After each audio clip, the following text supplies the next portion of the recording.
नमस्कार दोस्तों, स्वागत है आपका हमारे YouTube चैनल जीके ट्रैकर पे।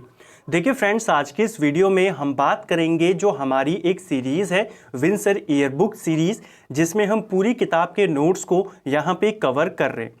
ये किताब आपके लिए जो करंट अफेयर है, चाहे वो इंडिया का करंट अफेयर हो, उत्तराखंड का करंट अफेयर हो या इंटरनेशनल करंट अफेयर हो, उसके लिए काफ़ी ज़्यादा इंपॉर्टेंट है आपके आने वाले एग्ज़ाम के लिए। साथ में आपको उत्तराखंड जीके के भी क्वेश्चन यहाँ पर मिलते हैं। ये हमारा इस सीरीज़ का तीसरा पार्ट है और जैसा मैंने आपको पहले भी कहा कि हम इस सीरीज़ को एक नए अंदाज में कवर करेंगे, अलग अलग सेगमेंट में कवर करेंगे। पहले पार्ट में हमने इंपॉर्टेंट आर्टिकल्स को कवर किया, उनसे जो क्वेश्चन बन सकते थे उनको हमने कवर किया। दूसरे पार्ट में हमने करंट अफेयर्स के एमसीक्यूज को कवर किया अतिरिक्त तथ्यों के साथ, पूरा डिटेल में मैंने आपको उनको बताया। आज ये हमारा इस सीरीज़ का तीसरा पार्ट है और इसमें हम इंटरनेशनल करंट अफेयर और नेशनल करंट अफेयर के वन लाइनर प्रश्नों को देखेंगे। क्वेश्चन भले ही वन लाइनर होंगे, लेकिन इनको भी हम एक्स्ट्रा फैक्ट के साथ कवर करेंगे। साथ साथ में मैं आपको करंट के डाटा के साथ भी बताते हुए चलूँगा। तो चलिए दोस्तों, आज की इस वीडियो को शुरू करते हैं। अगर आपने इस सीरीज़ के जो पहले दो पार्ट्स हैं उनको नहीं देखा है, आप उनको प्लेलिस्ट में जाके देख सकते हैं। तो चलिए शुरू करेंगे। आज का हमारा पहला प्रश्न है, जून 2021 में जारी सतत विकास रिपोर्ट में प्रथम स्थान पर कौन सा देश रहा है? देखिए, जो आपकी सतत विकास रिपोर्ट है ये जारी हुई जून 2021 में, और लास्ट वीडियो में भी मैंने आपको बताया था ये जो किताब पब्लिश होती है ईयर बुक वाली, ये आपकी हर साल जनवरी के टाइम पे पब्लिश होती है। तो आपको पूरा 2021 का यहाँ पर मिलेगा। मैं आपको अपडेट जो डाटा होगा जहाँ पे 2022 का, उसको भी बताते हुए चलूँगा ताकि आपको दोनों याद रहे। परीक्षाओं में कई बार आपसे 2022 में पेपर होगा लेकिन आपसे पूछेगा 2021 में क्या हुआ था, इस तरीके के क्वेश्चन बन जाते हैं। तो करंट डाटा भी, अपडेटेड डाटा भी मैं आपको यहाँ पे बताते हुए चलूँगा। देखिए, जून 2021 में जो सतत विकास रिपोर्ट आई, इसमें पहले नंबर पर फिनलैंड रहा। ठीक है, जो 2022 में आई है उसमें भी पहले नंबर पर कौन है? फिनलैंड रहा है। तो इसमें कोई भी परिवर्तन नहीं हुआ है। ठीक है, कौन था पहले नंबर पर? फिनलैंड। दूसरा प्रश्न है हमारा, सतत विकास रिपोर्ट में भारत को कौन सा स्थान मिला है? देखिए, अब दो रिपोर्ट यहां पे याद रखनी है। मैंने आपको ऊपर बताया जैसे 2021 की और 2022 की, दोनों रिपोर्ट जून में आई है, जून 2021, जून 2022। जब ये रिपोर्ट 2021 में आई थी तो भारत का नंबर 120वां था। कितना नंबर था? 120। जो रिपोर्ट 2022 में आई है इसमें भारत का स्थान 121 है। तो ये दोनों आपको याद रखना है, आपको एग्जाम में ध्यान रखना पड़ेगा। आपसे 2021 का पूछ रहा है या 22 का पूछ रहा है? 21 का 120 और 22 का 121 इसका सही आंसर है। ठीक है, चलिए, सतत विकास रिपोर्ट में कितने देशों को शामिल किया गया है? जो सतत विकास रिपोर्ट आई थी 2021 में, इसमें आपके 165 देशों को शामिल किया गया था, और जो सतत विकास रिपोर्ट आपकी 2022 में आई है इसमें 163 देशों को शामिल किया गया है। ठीक है, यूक्रेन और रशिया को इसमें से हटा दिया गया था। तो 163 हैं 2022 में, 21 में कितने हैं? 165। ठीक है, अगस्त 2021 में ईरान के राष्ट्रपति चुने गए हैं। तो ये तो अब दोनों साल के लिए एक ही होगा। इंपॉर्टेंट क्वेश्चन है करंट अफेयर का। ऐसे क्वेश्चन उत्तराखंड में आपको ज्यादातर देखने को मिल जाते हैं। अगस्त 2021 में ईरान के नए राष्ट्रपति चुने गए, इब्राहिम राइसी यहां पर ईरान के राष्ट्रपति चुने गए। ईरान की अगर हम बात करते हैं अतिरिक्त तथ्यों के साथ, ईरान के बारे में आप जानते हैं ईरान की राजधानी कहां है? ईरान की राजधानी है तेहरान। ठीक है, और ईरान का ही पुराना नाम क्या था? फारस इसको कहते थे, या पर्शिया के नाम से भी ईरान को ही जाना जाता था। 1935 तक इसका नाम पर्शिया या फारस था। 1935 के बाद इसका नाम ईरान पड़ा। ठीक है, राष्ट्रपति का नाम याद रखेंगे, पूछा जाता है। नेक्स्ट है हमारा, 2021 के योग दिवस की थीम क्या थी? जो 2021 का यहां पर पूछा जा रहा है, इसकी थीम थी योगा फॉर वेल बीइंग। ठीक है, तो योगा फॉर वेल बीइंग ये 2021 के योग दिवस की थीम थी। ठीक है, एग्जाम में आपको वर्ष पूछेगा कि 21 का बताइए, 22 का बताइए, इस तरीके से। तो आपको कम से कम जो पिछले 2 साल के हैं उनको याद होना चाहिए। तो 2021 का हमने देख लिया। 2022 की अगर मैं थीम की बात करूं, क्योंकि जून जा चुका है, 21 जून को योगा दिवस मनाया जाता है, तो इसकी नई थीम क्या है 2022 की? उसका नाम है मानवता के लिए योग। ठीक है, ये 2022 की थीम है और योगा फॉर वेल बीइंग ये 2021 की थीम है। ठीक है, दोनों को याद रखेंगे। ठीक है, चलिए, पहला योग दिवस कब मनाया गया था, यह क्वेश्चन बनता है। पहला योग दिवस 2015 में मनाया गया था। वैश्विक प्रतिस्पर्धात्मक सूचकांक 2021 में किस देश ने प्रथम स्थान प्राप्त किया है? जो आपकी वर्ल्ड कॉम्पिटिटिवनेस रिपोर्ट आई है 2021 की, इसमें पहला नंबर किसने प्राप्त किया है? पहला नंबर स्विट्जरलैंड ने प्राप्त किया था 2021 में। 2022 की बात करें तो पहले नंबर पर डेनमार्क है। तो आपको याद रखना है कब का पूछा जा रहा है, 22 का पूछा जा रहा है या 21 का। इसीलिए मैं आपको कहता हूं साथ साथ में आपको लिखते हुए चलें। जहां पर आप इस क्वेश्चन को लिखें उसी के नीचे 21 और 22 करके दोनों के नाम लिख लीजिए। ठीक है, तो 2022 में वर्तमान में कौन है पहले नंबर पर? डेनमार्क। और 21 में कौन था? स्विट्जरलैंड। ठीक है, अगर हम भारत की बात करते हैं तो भारत इसमें पिछले साल यानी 2021 में इस सूची में 43वें नंबर पे था। ठीक है, और वर्तमान की बात करें यानी कि 2022 की, तो भारत इसमें 37वें नंबर पर है। ठीक है, तो दोनों भारत की रैंकिंग पहले नंबर पे कौन है, दूसरे नंबर पे, इनको आपको याद रखना है। ठीक है, चलिए, एक क्वेश्चन यहां पर रह गया था। माइक्रोसॉफ्ट कंपनी का नया चेयरमैन किसे चुना गया है? ये बहुत ही इंपॉर्टेंट क्वेश्चन है, क्योंकि अभी तक हम पढ़ते आए हैं कि जो सत्य नडेला हैं ये माइक्रोसॉफ्ट कंपनी के क्या थे? सीईओ थे। ठीक है, चेयरमैन नहीं थे। चेयरमैन कौन थे माइक्रोसॉफ्ट कंपनी के? जॉन थॉमसन यहां पर चेयरमैन थे, लेकिन 2021 में उन्होंने यहां से इस्तीफा दे दिया। सत्य नडेला जो कि सीईओ थे, अब वो माइक्रोसॉफ्ट कंपनी के चेयरमैन भी बन गए हैं। ठीक है, दोनों अब कौन है? सीईओ और चेयरमैन दोनों अब सत्य नडेला हैं। तो ये क्वेश्चन बन सकता है, क्योंकि एक बहुत बड़ी कंपनी है। पहले ये केवल सीईओ थे, तो ज्यादातर लोग अभी भी इनको सीईओ ही समझते हैं माइक्रोसॉफ्ट कंपनी का, लेकिन अब ये यहां पे चेयरमैन भी बन चुके हैं। ठीक है, अगर हम माइक्रोसॉफ्ट कंपनी की बात करते हैं तो यह कंपनी 1975 में स्थापित होती है। इसके संस्थापक कौन थे? बिल गेट्स और पॉल एलन इसके संस्थापक थे। बिल गेट्स के बाद ही यहां पर कौन बने थे? जॉन थॉमसन इसके चेयरमैन बने थे, और अब वर्तमान में कौन बने हैं? सत्य नडेला। ठीक है, चलिए, नेक्स्ट है हमारा, जनवरी 2021 में अमेरिका के राष्ट्रपति कौन चुने गए हैं? अच्छा क्वेश्चन है, लेकिन आसान क्वेश्चन है, क्योंकि चर्चा में बहुत ज्यादा रहता है। ठीक है, तो अमेरिका का राष्ट्रपति कौन चुना गया है? ये चुने गए हैं जो बाइडेन। ठीक है, जो बाइडेन अमेरिका के राष्ट्रपति चुने गए हैं। और कब चुने गए? 2021 में।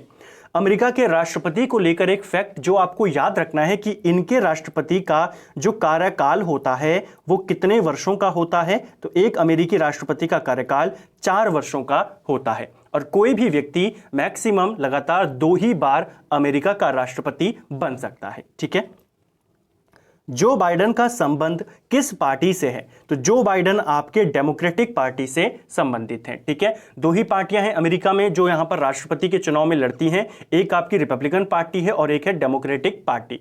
रिपब्लिकन से कौन थे? Donald Trump. डेमोक्रेटिक से कौन है? Joe Biden. ठीक है, जो बाइडेन अभी जो वर्तमान में राष्ट्रपति हैं, ये 2009 से लेकर 2017 तक ये अमेरिका के उपराष्ट्रपति भी रहे हैं, पूछा जा सकता है। ठीक है, जो बाइडेन अमेरिका के किस क्रम के राष्ट्रपति चुने गए हैं? तो ये अमेरिका के 46वें राष्ट्रपति हैं। कई बार आपको परीक्षाओं में नंबर भी पूछ लिया जाता है। जैसे वर्तमान में भारत की राष्ट्रपति कौन है? द्रौपदी मुर्मू जी भारत की राष्ट्रपति हैं। कौन से नंबर की हैं? 15वें नंबर की हैं। ठीक है, वर्तमान में भारत के उपराष्ट्रपति कौन है? तो जगदीप धनखड़ जी भारत के उपराष्ट्रपति हैं। कौन से नंबर के हैं? 14वें नंबर के हैं। ठीक है, वर्तमान में जो लोकसभा चल रही है कौन से नंबर की है? 17वें नंबर की लोकसभा है। तो नंबर भी कई बार पूछ लिए जाते हैं। अभी हम अंतर्राष्ट्रीय घटनाक्रम को लेकर यहां पर क्वेश्चन देख रहे हैं, और इसके बाद हम जो नेशनल करंट अफेयर है, बहुत अच्छे अच्छे क्वेश्चन आपको वहां पर देखने को मिलेंगे। सभी क्वेश्चन मैंने एग्जाम ओरिएंटेड यहां पर लिए हैं। चलिए, वैश्विक शांति सूचकांक में किस देश ने प्रथम स्थान प्राप्त किया है? तो वैश्विक शांति सूचकांक में जो पहला स्थान यहां पर प्राप्त किया है यह आइसलैंड ने प्राप्त किया है। अब यहां पर रिपोर्ट चाहे 2021 की हो, चाहे 2022 की हो, चाहे 2020 की हो, 19 की हो, उससे कोई फर्क नहीं पड़ता, पहले नंबर पर आइसलैंड ही होगा। तो इसे आपको याद रखना है, ठीक है। आइसलैंड यहां पर 2008 से नंबर 1 पर बना हुआ है, ठीक है। वैश्विक शांति जो सूचकांक है यानी कि विश्व की सबसे शांत देश कौन से है, तो 2008 से आइसलैंड बना हुआ है, ठीक है। यह आपको याद रखना है। नेक्स्ट है, वैश्विक शांति सूचकांक में भारत को कौन सा स्थान प्राप्त हुआ है? जो वैश्विक शांति सूचकांक है इसमें भारत को 135वां यहां पर जो स्थान है वो मिला है। टोटल कंट्रीज कितनी थी? 163। तो 163 में 135वें नंबर पर भारत रहा है, ठीक है। ये दोनों बातें आपको याद रखनी है। कुल कितने देश थे वैश्विक शांति सूचकांक में? 163। भारत कौन से नंबर पे रहा? 135। ये डाटा है 2021 का। 2022 में भी भारत 135 पे ही रहा, तो इसको याद रखेंगे, इसमें कोई चेंज नहीं है। 2020 में भारत 139 पर था, इसे भी आपको याद रखना है, ठीक है। 2019 की अगर बात करें तो भारत 141 पे था, तो 19 में 41 पर, 20 में 39 पर, 21 में 135 पर और 22 में भी 135 पर भारत बना हुआ है।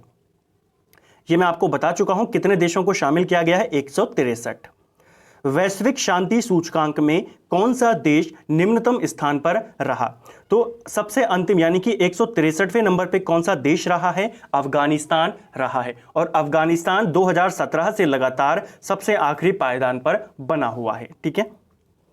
जून 2021 में नाटो शिखर सम्मेलन कहां पर हुआ था? तो जून में हुआ है, यानी कि हमको 2022 का भी याद रखना पड़ेगा और 2021 का भी याद आपको रखना पड़ेगा। जो जून 2021 में नाटो का शिखर सम्मेलन हुआ था, ये नाटो का 31वां शिखर सम्मेलन था और ये आपका बेल्जियम की राजधानी ब्रुसेल्स में हुआ है, ठीक है। नाटो का हेडक्वार्टर भी ब्रुसेल्स में है, इसे भी आपको याद रखना है। इसलिए मैं आपको कह रहा हूं कि आपको यहां पे एक्स्ट्रा फैक्ट भी मिलते हैं। अगर आप बुक से इसको पढ़ने जाएंगे आपको वहां पर केवल वन लाइनर देखने को मिलेंगे, वो भी डाटा कब का होगा? 2021 का।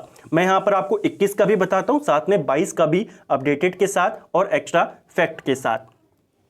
जो नाटो का यहां पर शिखर सम्मेलन हुआ जून 21 में, यह हुआ 31वां शिखर सम्मेलन।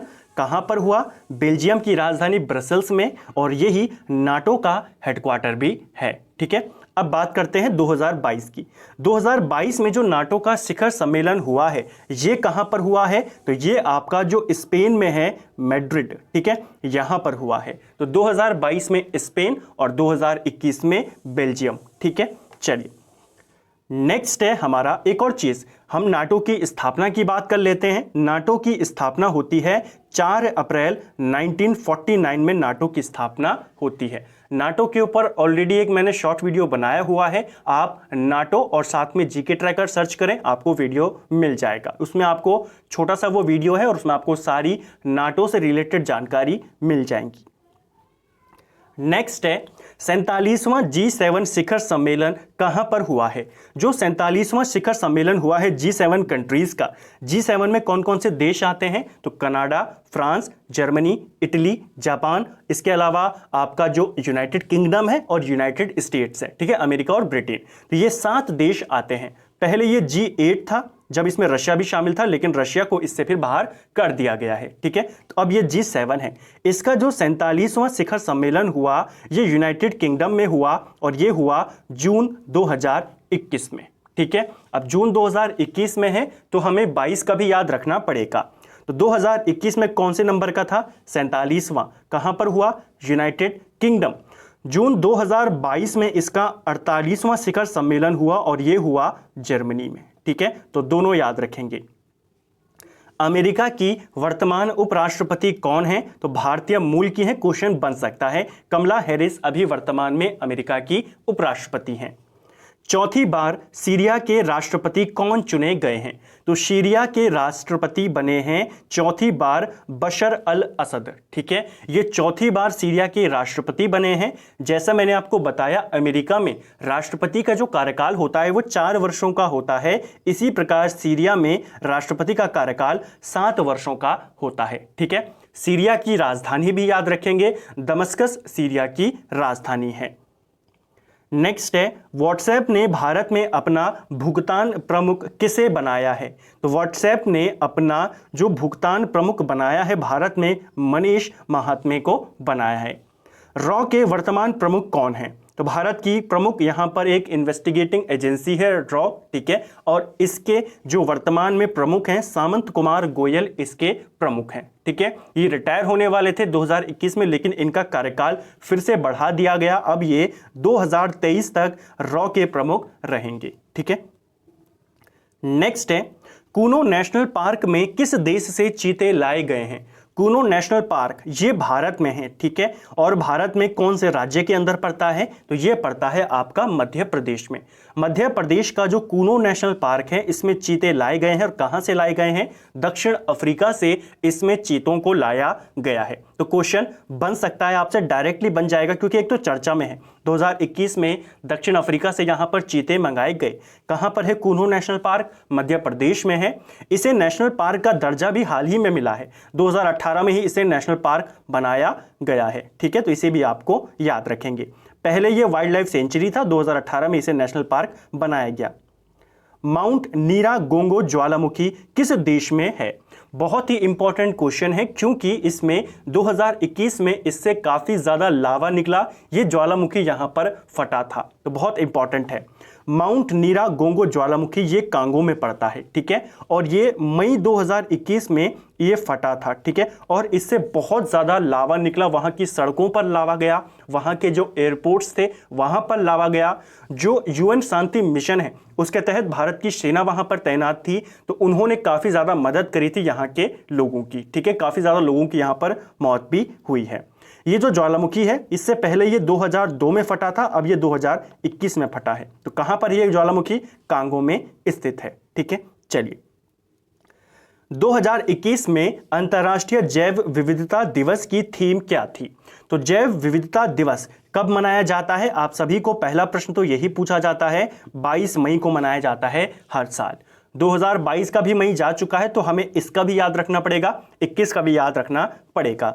जो 2021 का इस दिन की थीम थी, इसका नाम था we are part of solution, ठीक है, और जो 2022 की थीम है इसको भी लिख लीजिए, सभी जीवन के लिए एक साझा भविष्य का निर्माण, ये इसकी थीम है, ठीक है। तो दोनों आपको याद रखने हैं। मनाया कब जाता है? 22 मई को मनाया जाता है हर साल अंतर्राष्ट्रीय जैव विविधता दिवस। भारत में यूनेस्को के कितने राष्ट्रीय धरोहर हैं? तो भारत में वर्तमान में यूनेस्को के 40 यहाँ पर नेशनल इंटरनेशनल हेरिटेज हैं, ठीक है, राष्ट्रीय जो धरोहर हैं कितनी हैं? 40 हैं। 40वां कौन बना है? 40वां बना है जो हड़प्पा कालीन स्थल है धौलावीरा, ये बना है 40वां विश्व धरोहर स्थल भारत के अंदर, ठीक है। एक क्वेश्चन आपके लिए जो आपने कमेंट बॉक्स में बताना है, विश्व धरोहर दिवस वर्ल्ड हेरिटेज डे कब मनाया जाता है? ठीक है, हिंट दे देता हूं, अप्रैल के महीने में मनाया जाता है, ठीक है। नेक्स्ट है, स्पेन के शीर्ष पुरस्कार से किस भारतीय को सम्मानित किया गया है? देखिए, स्पेन का जो टॉप का प्राइज है, टॉप का अवार्ड है, जिसका नाम है प्रिंसेस ऑफ ऑस्टूरियस अवार्ड, इससे सम्मानित किया गया है भारत के एक महान अर्थशास्त्री अमर्त्य सेन को, ठीक है। अमर्त्य सेन को नोबेल पुरस्कार भी मिल चुका है, इनको भारत रत्न भी मिल चुका है। नोबेल पुरस्कार इनको 1998 में मिला, भारत रत्न इनको 1999 में मिला। दोनों बातें आपको याद रखनी है, ठीक है। चलिए, और स्पेन का इनको सर्वोच्च पुरस्कार भी मिल गया। अमेज़न के नए सीईओ कौन बने हैं? देखिए, अमेज़न की स्थापना की अगर हम बात करते हैं, इसकी स्थापना होती है 1994 में। इसके संस्थापक थे जेफ बेजोस, ठीक है, और वही इसके सीईओ थे, और अभी तक वही इसके सीईओ थे। लेकिन 2021 में वो अपने पद से हट गए और उनकी जगह पर अमेज़न के नए सीईओ बने हैं एंडी जेसी। तो इनका नाम आपको याद रखना है, क्योंकि जेफ बेजोस काफ़ी समय तक दुनिया के सबसे अमीर व्यक्ति रहे थे, हालांकि अब नहीं है। अब सबसे अमीर व्यक्ति कौन है दुनिया का? एलन मस्क है, ठीक है। तो उनकी जगह पर, जेफ बेजोस की जगह पर कौन बने हैं? अमेज़न के सीईओ एंडी जेसी बने हैं, ठीक है। स्थापना भी मैंने आपको बता दी 1994। विश्व की सबसे बड़ी जल विद्युत परियोजना किस देश में बनी है? तो विश्व की सबसे बड़ी जो जल विद्युत परियोजना है ये आपके चीन में बनी है, ये आपको याद रखना है। बेहतन जल विद्युत परियोजना इसका नाम है। सीरिया में राष्ट्रपति का कार्यकाल कितने वर्षों का होता है? मैं आपको बता चुका हूं, 7 वर्षों का होता है। नेपाल के नए प्रधानमंत्री कौन बने हैं? तो नेपाल के नए प्रधानमंत्री बने हैं शेर बहादुर देउबा। ठीक है। नेपाल की राष्ट्रपति कौन है? तो विद्या देवी भंडारी नेपाल की राष्ट्रपति हैं। नेक्स्ट है और सबसे इंपॉर्टेंट क्वेश्चन, अल अक्सा मस्जिद किस देश में स्थित है? देखिए, जो अल अक्सा मस्जिद है इसको लेकर काफ़ी ज़्यादा विवाद रहता है, काफ़ी ज़्यादा ये चर्चा में रहती है, बहुत ही इंपॉर्टेंट जगह है, तो आपको इसकी लोकेशन पता होनी चाहिए। जो अल अक्सा मस्जिद है ये आपकी इजराइल की राजधानी यरूशलेम में स्थित है। ठीक है। अब इसके महत्व को समझिए। इस्लाम धर्म में मक्का और मदीना के बाद जो तीसरा सबसे पवित्र जगह मानी जाती है वो अल अक्सा मस्जिद को ही माना जाता है।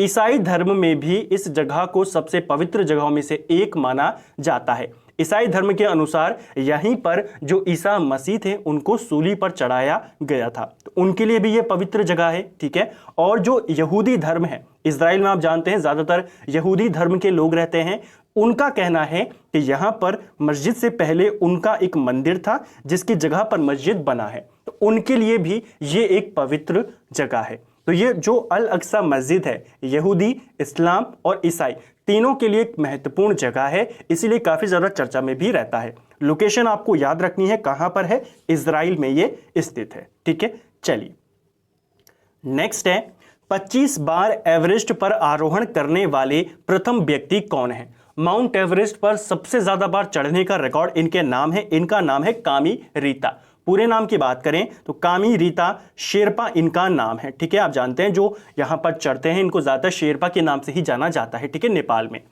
तो जो कामी रीता शेरपा हैं ये 25 बार माउंट एवरेस्ट पर चढ़े हैं और ऐसा करने वाले ये पहले व्यक्ति हैं। ये पहली बार माउंट एवरेस्ट पर 1994 में चढ़े थे और 2021 तक ये 25 बार चढ़ चुके हैं। ठीक है। तो इनका नाम पूछा जा सकता है। नेक्स्ट है, नाओमी ओसाका का संबंध किस देश से है? नाओमी ओसाका बहुत ज्यादा चर्चा में रही हैं, बहुत अच्छी टेनिस खिलाड़ी हैं, इनका संबंध जापान से है। ईडा तूफान ने किस देश को सर्वाधिक प्रभावित किया है? तो ईडा तूफान इसने सबसे ज्यादा प्रभावित किस देश को किया था? अमेरिका को किया था। क्वेश्चन बन सकता है ईडा तूफान किस देश में आया? अमेरिका में आया। नेक्स्ट है और करंट अफेयर का बहुत ही अच्छा क्वेश्चन है, WHO ने किस देश को मलेरिया मुक्त घोषित कर दिया है? तो 2021 में WHO ने चीन को मलेरिया मुक्त घोषित कर दिया है। ठीक है। ज्यादा देश अभी मलेरिया मुक्त घोषित नहीं हुए हैं, चीन जो है मलेरिया मुक्त घोषित होने वाला केवल 40वां देश ही बना है। ठीक है। तो इसे भी आपको याद रखना है। हाल ही में चीन के अलावा और कौन कौन से देश हैं जो मलेरिया मुक्त घोषित किए गए WHO की तरफ से? तो आपका इसमें अर्जेंटीना आता है, अल्जीरिया आता है, ये दोनों 2019 में हुए। अल सल्वाडोर आता है, ये 2021 में हुआ। उज्बेकिस्तान 2018 में हुआ और अब 2021 में चाइना भी हुआ। ठीक है। तो पूरी दुनिया को कोरोना युक्त करके चाइना मलेरिया मुक्त हो गया। ठीक है। चलिए नेक्स्ट है, all time favourite for children पुस्तक के लेखक कौन है? तो काफी इंपॉर्टेंट किताब है, इसके लेखक हैं रस्किन बॉन्ड। चालक रहित कारों के चलन को अनुमति देने वाला विश्व का पहला देश कौन है? तो जो ड्राइवरलेस गाड़ियां होती हैं, जो ऑटोमेटिक गाड़ियां होती हैं, इनको फुली मंजूरी देने वाला पहला देश बना है यूनाइटेड किंगडम। नेक्स्ट है और अंतर्राष्ट्रीय घटनाक्रम और करंट अफेयर का हमारा अंतिम question, world life innovator award प्राप्त करने वाली भारत की प्रथम महिला कौन बनी है? तो ये जो अवार्ड है वर्ल्ड लाइफ इनोवेटर अवार्ड, इसे प्राप्त करने वाली प्रथम भारतीय महिला है कृति करत। इसे आपको याद रखना है, पूछा जा सकता है। ठीक है। चलिए ये थे अंतर्राष्ट्रीय घटनाक्रम। मैंने आपको पूरी कोशिश करी कि एक एक क्वेश्चन को मैं आपको डिटेल में एक्सप्लेन करूं और उनसे रिलेटेड फैक्ट मैं आपको बताते हुए चलूं। अब हम बात करेंगे राष्ट्रीय घटनाक्रम की। ठीक है। और साथ में एक्स्ट्रा फैक्ट मैं आपको बताते हुए चलूंगा जहां पर जरूरी होगा। महाबाहु ब्रह्मपुत्र योजना की आधारशिला किस देश में रखी गई है? देखिए, जो ये योजना है महाबाहु ब्रह्मपुत्र नदी आपकी विरासत केंद्र योजना, इसे असम में शुरू किया गया है। बहुत इंपॉर्टेंट है, पूछी जा सकती है। इस योजना की शुरुआत तत्कालीन उपराष्ट्रपति वेंकैया नायडू के द्वारा करी गई थी। ठीक है, तो इनको भी याद रखेंगे। आयुष घर द्वार योजना किस राज्य ने प्रारंभ की है? तो आयुष घर द्वार योजना, इसकी शुरुआत हिमाचल प्रदेश के द्वारा करी गई है। सिंधु दर्शन उत्सव योजना कहां प्रारंभ की गई है? तो सिंधु दर्शन उत्सव योजना ये आपके लद्दाख में शुरू की गई है। देखिए, उत्तराखंड के एग्जाम में आपको करंट अफेयर के अगर क्वेश्चन बनते हैं तो मैक्सिमम ऐसे ही क्वेश्चन आपको बन जाते हैं, और एक क्वेश्चन यहां पर आपको भी ऐसा मिलेगा जिससे रिलेटेड क्वेश्चन आपके एग्जाम में बन चुका है, और उत्तराखंड के भी आपको करंट अफेयर यहां पर मिल जाएगा। कोवैक्स गठबंधन में शामिल होने वाला देश का पहला राज्य कौन सा है? इस तरीके के प्रश्न आपको पूछे गए हैं। ठीक है, तो कोवैक्स गठबंधन में शामिल होने वाला देश का पहला राज्य है पंजाब। इनको याद रखेंगे। ठीक है, किस राज्य पुलिस ने मिशन हौसला योजना चलाई थी?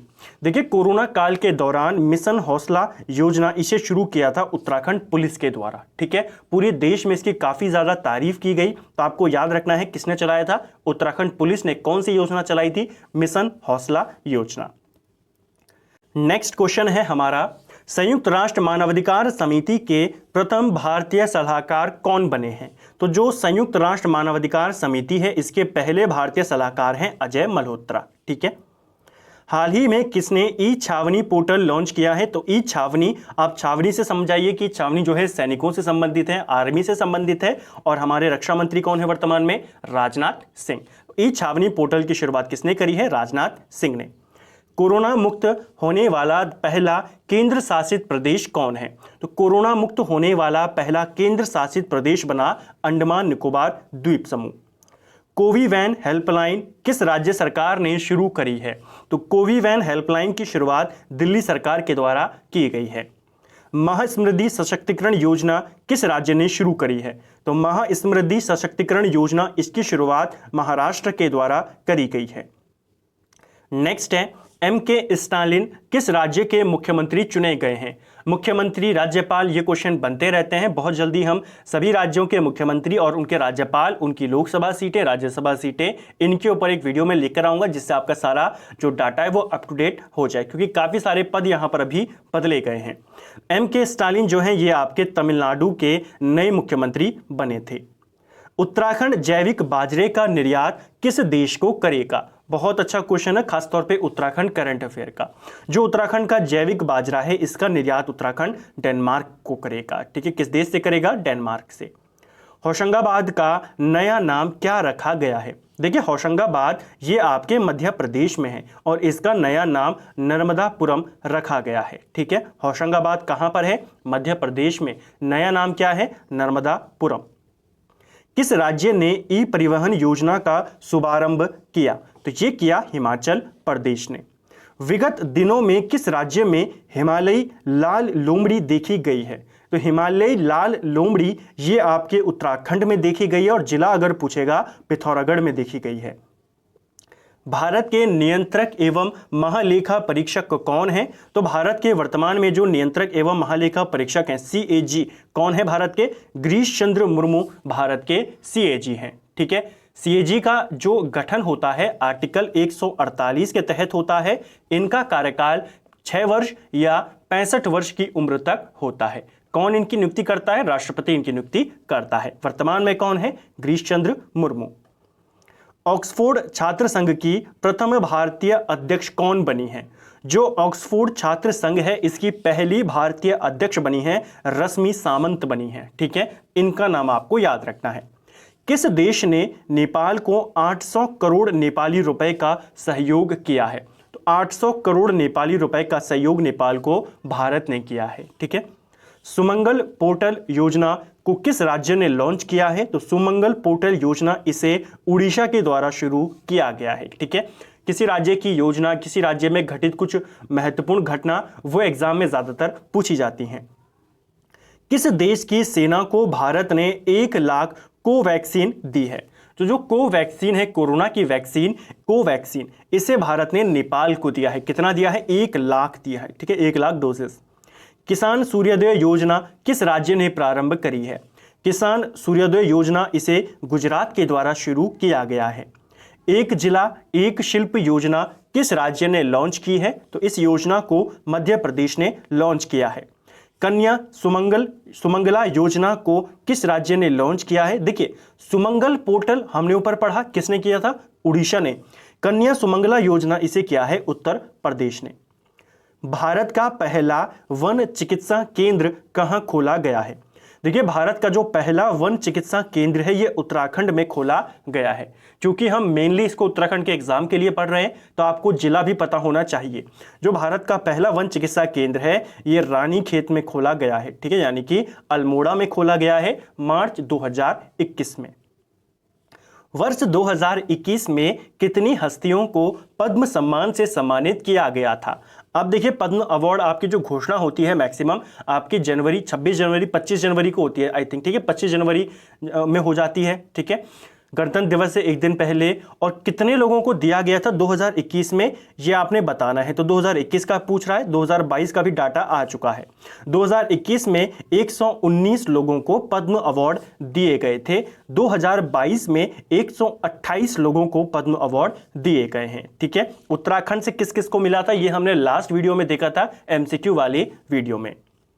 नेक्स्ट है, मुख्यमंत्री उद्यमी योजना किस राज्य ने प्रारंभ करी है? तो मुख्यमंत्री उद्यमी योजना इसे बिहार के द्वारा शुरू किया गया है। किस राज्य में सबसे अधिक प्राचीन जीवाश्म मिले हैं? तो ये मिले हैं मध्य प्रदेश में। उत्तर भारत का पहला डॉग पार्क कहां बना है? देखिए, हाईकोर्ट का एग्जाम था 2019 और उसमें पूछा गया था पहला कुत्ता पार्क यानी कि डॉग पार्क कहां पर बना है? तो वो बना है हैदराबाद में, ठीक है। हालांकि किताब में इसे पहला बताया गया है लेकिन नहीं, पहला जो है वो हैदराबाद में है। जो ये है ये उत्तर भारत का पहला है, ठीक है, तो इसको करेक्शन करना, किताब में आई थिंक मिसप्रिंट हुआ है। उत्तर भारत का जो पहला कुत्ता पार्क है, डॉग पार्क है, ये चंडीगढ़ में बनाया गया है, ठीक है, और भारत का कहां पर है? हैदराबाद में है। किस देश ने भारत को 18 मिलियन अमेरिकी डॉलर दान दिया है? 18 मिलियन अमेरिकी डॉलर भारत को कनाडा के द्वारा दिया गया है। 100% वैक्सीनेशन करने वाला भारत का पहला शहर कौन सा है? बहुत इंपॉर्टेंट क्वेश्चन।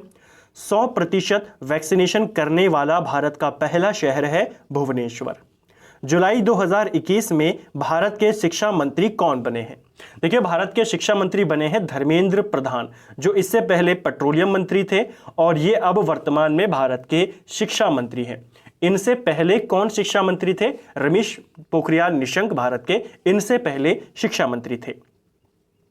ट्रांसजेंडर को नौकरी में आरक्षण देने वाला पहला राज्य कौन बना है? देखिए, ट्रांसजेंडर को नौकरियों में, सरकारी नौकरियों में रिजर्वेशन देने वाला पहला राज्य बना है देश का कर्नाटक। बहुत इंपॉर्टेंट क्वेश्चन है, ऐसा क्वेश्चन आपके एग्जाम में बन जाता है। कितना परसेंट आरक्षण दिया जाएगा इनको? 1% आरक्षण की व्यवस्था करी गई है और ये ऐसा करने वाला देश का पहला राज्य है, ठीक है। राष्ट्रीय डॉल्फिन अनुसंधान संस्थान कहां पर बनेगा? ये बनेगा आपके पटना में, ठीक है। जो राष्ट्रीय डॉल्फिन अनुसंधान संस्थान है 2011 में इसे प्रस्तावित किया गया था कि ये पटना में बनेगा। अब पूरी उम्मीद है कि 2022 में ये बन जाएगा, ठीक है। नेक्स्ट है हमारा, रेबीज मुक्त होने वाला भारत का पहला राज्य कौन सा है? तो रेबीज से मुक्त होने वाला भारत का पहला राज्य बना है गोवा। वैदिक शिक्षा और संस्कार बोर्ड का गठन किस राज्य ने किया है? यह भी करंट अफेयर का काफी अच्छा क्वेश्चन है। वैदिक शिक्षा और संस्कार बोर्ड का गठन ये किया है राजस्थान सरकार ने, ठीक है, तो इसको आपको याद रखना है। नेक्स्ट है हमारा और आज का अंतिम प्रश्न है, किस राज्य ने विधान परिषद के गठन को मंजूरी दी है? देखिए, विधान परिषद के गठन को मंजूरी दी है हाल ही में पश्चिम बंगाल ने, ठीक है, तो ये आपको याद रखना है। बंगाल में पहले भी विधान परिषद थी लेकिन 1969 में इसे खत्म कर दिया गया था। अब इसके निर्माण के लिए दोबारा से विधानसभा ने मंजूरी दी है। अब ये प्रस्ताव संसद के पास जाएगा। संसद जब इसको पारित कर देगी तो बंगाल में भी विधान परिषद का निर्माण हो जाएगा। वर्तमान की बात करें, वर्तमान में कितने राज्यों में विधान परिषद है? तो वर्तमान में 6 राज्यों में है। कौन कौन से हैं? एक आपका आंध्र प्रदेश है, इसके अलावा आपका बिहार है, ठीक है। यूपी में है आपकी जो विधान परिषद है, कर्नाटक में है, महाराष्ट्र में है, तेलंगाना में है। तो ये आपको याद रखना है, इन 6 में है। हालांकि आंध्र प्रदेश ने विधान परिषद को खत्म करने का प्रस्ताव पारित कर दिया है, संसद की मंजूरी का अब इसको इंतजार है। ठीक है। संविधान का कौन सा आर्टिकल है जो विधान परिषद के गठन और इसके उन्मूलन को यानी कि इसको खत्म करने की बारे में जानकारी देता है? तो आर्टिकल 169। ठीक है। चलिए, तो फ्रेंड्स ये था हमारा विंसर ईयरबुक सीरीज का आज हमने तीसरा पार्ट यहाँ पे कवर किया।